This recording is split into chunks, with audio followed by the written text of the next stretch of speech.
দীর্ঘ নীরবতার পর হঠাৎই যেন পর্দা উঠল। এতদিন কোথায় ছিলেন তিনি? কেন নিজের বিধানসভা থেকে দূরে ছিলেন কাজল শেখ? আর এখন যখন ফের দেখা মিলছে তখন কি বদলে গেছে সমীকরণ?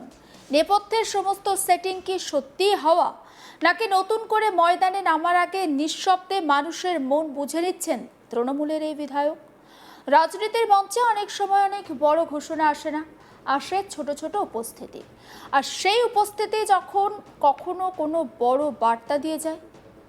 কাজল শেখের ক্ষেত্রে কি ঠিক তেমনই কিছু ঘটতে চলেছে?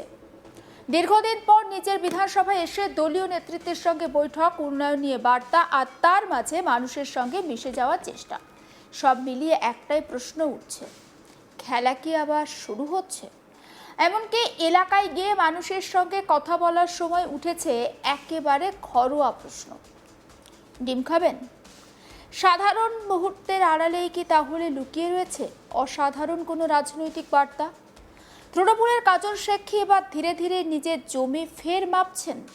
সরাসরি কিছু না বলেও কি বুঝে নিতে চাইছেন কোথায় মানুষ তার পাশে আর কোথায় এখনো ক্ষোভ জমে রয়েছে? বীরভূমের হাসন বিধানসভার নলহাটি ২ নম্বর ব্লকের কাঁটাগড়িয়া মোড়ে তৃণমূল কংগ্রেসের দলীয় নেতৃত্বদের নিয়ে বৈঠক করেন এলাকার বিধায়ক কাজল শেখ। বৈঠকে উপস্থিত ছিলেন জেলা পরিষদের কর্মাধ্যক্ষ, পঞ্চায়েত সমিতির সভাপতি এবং 5 ম্যান কমিটির এক সদস্য। দলীয় সাংগঠনিক বিষয় নিয়ে নেতৃত্বের সঙ্গে আলোচনা করেন তিনি। বৈঠক শেষে কাজল শেখের বক্তব্যে উঠে আসে উন্নয়নের প্রসঙ্গ। বিধায়ক জানান, এলাকার মানুষ তাকে দুহাত ভরে আশীর্বাদ করে বিধানসভায় পাঠিয়েছেন উন্নয়নের স্বার্থে। কিন্তু তার দাবি, এখনো পর্যন্ত বিধানসভা এলাকায় উন্নয়নের কাজে তিনি তেমনভাবে হাত লাগাতে পারেননি। মানুষের সুখ দুঃখে পাশে থাকার যে প্রতিশ্রুতি তিনি দিয়েছিলেন সেটি রক্ষা করতেই অন্তত সপ্তাহে একদিন এলাকায় আসার চেষ্টা করছেন বলে জানিয়েছেন কাজল শেখ। আসুন শোনাই কাজল শেখের বক্তব্য একবার আপনাদের। কি নিয়ে আজকে প্রোগ্রাম সূচি করলেন আপনি? দেখুন, আমাকে হাসন বিধানসভার মানুষ দুহাত ভরে আশীর্বাদ করে বিধানসভায় পাঠিয়েছে এই বিধানসভার উন্নয়নের স্বার্থে। যদিও এখনো পর্যন্ত হাসন বিধানসভার উন্নয়নমূলক কোনো কাজে আমি হাত লাগাতে পারিনি, কিন্তু এই বিধানসভা মানুষের সুখ দুঃখ আপদ বিপদে মানুষের পাশে থাকার যে অঙ্গীকার করেছিলাম, সেই অঙ্গীকারটা পালন করার জন্যই আমি কমসে কম সপ্তাহে একদিন আসার চেষ্টা করছি। যদি আরও বেশি সময় পাই, আরও বেশি সময় এই হাসান বিধানসভার মামাটি মানুষের সৈনিক যারা আছে তাদের সঙ্গে আমি অতিবাহিত করার চেষ্টা করব।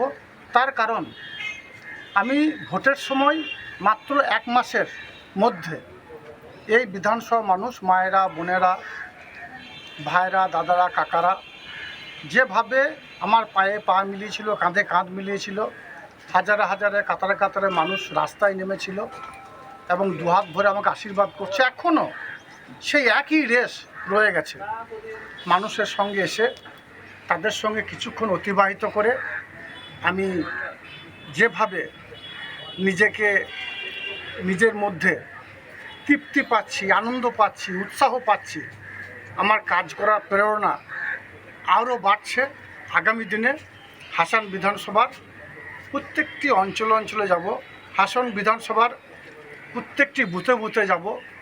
যারা আমাকে ভোট দিয়েছে, যারা আমাকে ভোট দেয়নি, প্রত্যেকটি মানুষের সুখ দুঃখ আপদ বিপদে তাদের পাশে থাকার চেষ্টা করব। সেই সব বিষয়গুলোই নিয়েই এখানকার আমার যারা নেতাকর্মী আছে, যারা আমার সুখ দুঃখ আপদ বিপদে আমার পাশে ছিল, তাদেরকে নিয়ে এক প্রস্ত আলোচনা সারলাম মাত্র।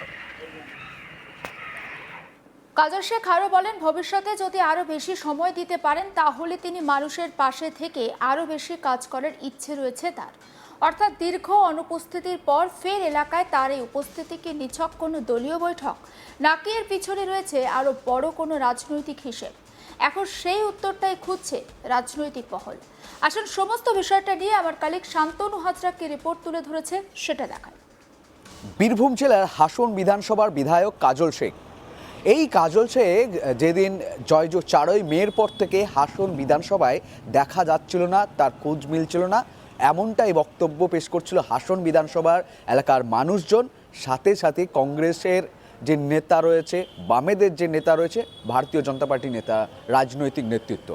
মিল্টন রশিদ কংগ্রেস নেতা, তিনি কিন্তু হাসন বিধানসভা থেকে বিলং করছেন এবং কাজল শেখের প্রতিদ্বন্দ্বী হিসাবে কংগ্রেসের হাত চিহ্ন প্রতীকে তিনি কিন্তু এখানে তার সঙ্গে বিরোধিতা লড়াই করেছেন। অন্যদিকে নিখিল ব্যানার্জি তিনি পদ্মফুল চিহ্নে। তবে এই রাজনৈতিক দলগুলো যারা পরাজিত হয়েছে, তারা পরাজিত হয়ে কিন্তু হাসন বিধানসভার যে সকল মানুষজন রয়েছে তাদের পাশে থেকেছেন এই 4ই মের পর থেকে। এবং দেখা গিয়েছে একাংশ হাসন বিধানসভার একাংশ বাসিন্দাও কিন্তু ক্ষোভ প্রকাশ করেছিল কাজল শেখের, তাদের বিধায়ক কাজল শেখের বিরুদ্ধে। তবে সর্বশেষ দেখা গেল ঠিক ঋতব্রতপন্থী তৃণমূলের শহীদ সভা হোক বা ঋতব্রতপন্থী তৃণমূলের যে সমস্ত কার্যকলাপ, অন্যদিকে মমতার কালীঘাটপন্থী তৃণমূলের কার্যকলাপ, দুই তৃণমূলের কার্যকলাপ হয়েছে। তারপরে ঋতব্রত এনসিপিআই যে এমপিরা রয়েছে তারা যখন শুভেন্দু অধিকারী নরেন্দ্র মোদীর সাথে ছবি তুলেছে ইত্যাদি ঘটনা ঘটেছে, এক কথা বলা যেতেই পারে সেটিং তথ্য কিন্তু প্রকাশ্যে আনছে বাম কংগ্রেসের নেতাদের মন্তব্য হচ্ছে যে হাসন বিধানসভার মমতার জোড়া ফুলে জয়ী হয়ে মমতাকে যে 10 বার মা বলতো সেই বিধায়ক কাজল শেখ হাসন বিধানসভায় পা রাখতেন না। তার কারণ হচ্ছে একটাই, তিনি কিন্তু তার যে ঋতব্রতপন্থী তৃণমূলে গেছিলেন সেই ঋতব্রতপন্থী তৃণমূলের যতক্ষণ না তাদের বিজেপির মুখ্যমন্ত্রী শুভেন্দু অধিকারী হোক বা নরেন্দ্র মোদী হোক বা বিভিন্ন যে রাজনৈতিক দল রয়েছে সেই রাজনৈতিক দলের যে বিরোধী শাসকের রাজনৈতিক দলের সাথে তাদের যতক্ষণ না সেটিং হয়েছে ততক্ষণ তিনি হাসন বিধানসভায় যেতে পারছিলেন না। তাদের সেটিং হওয়ার পরই তিনি কিন্তু হাসন বিধানসভায় পৌঁছে গেছে। এমনিতেও সিউড়ি হাসন বিধানসভার বিধায়ক থাকা সত্ত্বেও তিনি কাজল শেখ তিনি কিন্তু সিউড়িতে তার জেলা পরিষদের দপ্তর, সেই জেলা পরিষদের দপ্তরেও তিনি কিন্তু গড় হাজির থাকছেন 4ই মের পর থেকে লাগাতার। নির্বাচন চলাকালীন তিনি কিন্তু সেভাবে দপ্তরে যেতে পারেননি, কারণ হচ্ছে তিনি নির্বাচনে প্রচারে ছিলেন। তবে নির্বাচন ফল প্রকাশ হওয়ার পর তারপরেও কিন্তু তাকে আর যে বীরভূমের জেলা পরিষদের সভাধিপতি কাজল শেখ, অন্যদিকে হাসন বিধানসভার বিধায়ক, তো সেখানেও তিনি কিন্তু আর তাকে দুই জায়গাতেই দেখা যাচ্ছিল না। তবে হাসন বিধানসভায় দেখা গিয়েছে এবং নলহাটির যে কাটাগড়িয়া সেখানে তিনি পথসভা করেছেন এবং উন্নয়নের বার্তাও তিনি দিয়েছেন। তবে এই উন্নয়নের বার্তাকে নিয়ে রাজনৈতিক শাসক রাজনৈতিক দল হোক বা বাম কংগ্রেস হোক, তারা সকলেই কিন্তু বিশেষ করে ব্যঙ্গ কৌতুকই করছে। নিজের এলাকায় গিয়ে কাজল শেখ কি তাহলে ফের মাটি শক্ত করার চেষ্টা করছেন?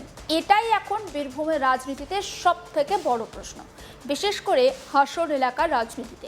সমস্ত আপডেট পৌঁছে দেবো আপনাদের কাছে, নজর রাখুন আজ তাক বাংলায়, সাবস্ক্রাইব করতে ভুলবেন না।